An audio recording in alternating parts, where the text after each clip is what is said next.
ক্ষেত্রে পুলিশদের সেখানে বাধাপ্রাপ্ত হচ্ছে, হামলা, হুমকি হুমকি ধরে অভিযোগ তুলে আছে।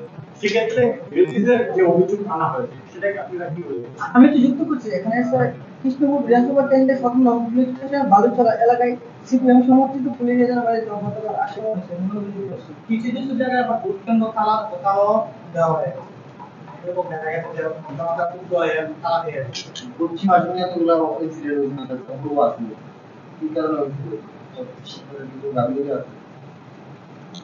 আমি বলছি, দেখুন, বিরোধীরা বিরোধিতা করবে, তার জবাব তারা দেবে, সেটা আমরা জানি। কিন্তু তাদের মধ্যে যে শিশু সুলভ আচরণ, কারণ তারাও দীর্ঘদিন ধরে এই রাজ্যের বুকে রাজনীতি করে, কিন্তু শিশু সুলভ যে আচরণের মাধ্যমে তারা অভিযোগগুলি করছে, এটা তাদের দুর্বলতার প্রকাশ করছে।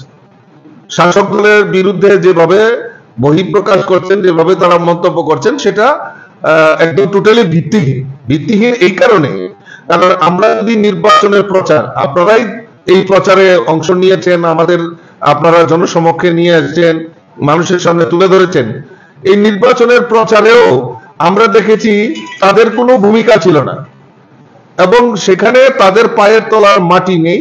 বিভিন্ন অভিযোগ করে শাসক দলকে বিভ্রান্ত করা এবং মানুষকে বিভ্রান্ত করা তাদের প্রয়াস করেছে।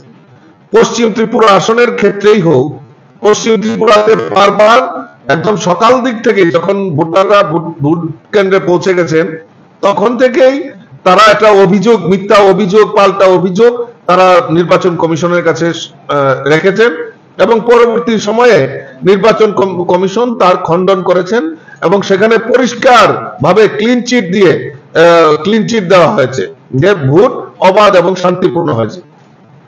পূর্ব ত্রিপুরার ক্ষেত্রেও আমরা দেখেছি বিভিন্ন জায়গায় যে তাদের নেতৃত্ব, আমি সকাল থেকে লক্ষ্য করছিলাম, সোশ্যাল মিডিয়াতেও দেখছিলাম, তাদের বহু নেতৃত্ব এই ভোট কেন্দ্র থেকে বের হয়ে তারা অবাধ শান্তিপূর্ণ ভোট হচ্ছে তার ক্লিপ আমরা দেখেছি সোশ্যাল মিডিয়াতে।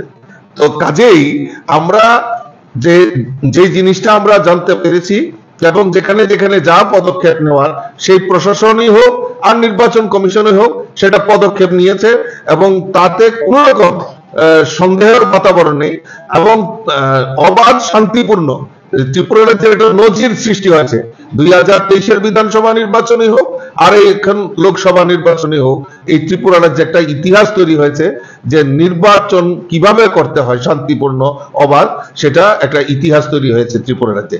তা আপনারা জানেন যে সারা ভারতবর্ষের মধ্যে আমাদের এই ত্রিপুরা রাজ্যে গত পশ্চিম ত্রিপুরা আসনের যে ফার্স্ট পেজের প্রথম দফায় যে নির্বাচন হয়েছে, সেটা ত্রিপুরা রাজ্যে একটা ইতিহাস তৈরি হয়েছে। সারা ভারতবর্ষের মধ্যে ত্রিপুরা রাজ্য প্রথম হয়েছে।